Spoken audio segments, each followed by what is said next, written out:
la sala de los dinamizadores. Hola, Javi. Buenos días. ¿Qué haces?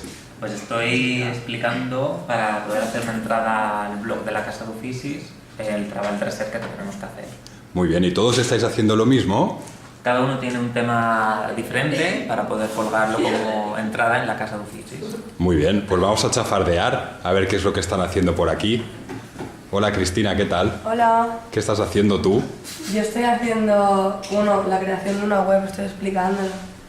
¿Para el blog también? Sí, también. Muy bien, ¿y qué tal?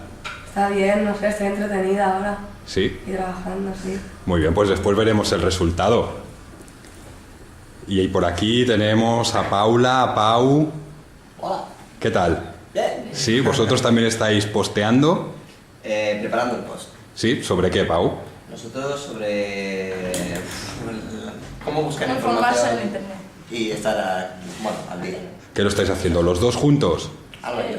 Alba y tú, muy bien. ¿Y Paula sobre qué? Sobre el rumor que hablamos con la Gemma. Sobre el rumor. ¿Y qué es eso del rumor? Como cuando alguien cuenta algo y al final se termina escuchando algo que no fue así, falso. Ahora que se acaba el tomate, empezamos nosotros con los rumores.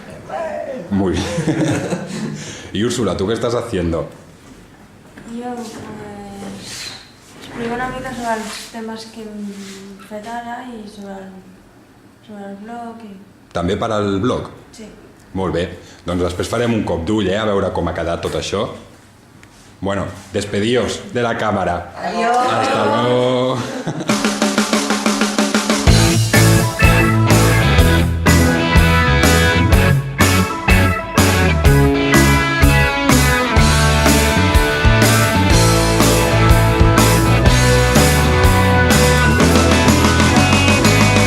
La vella Montserrat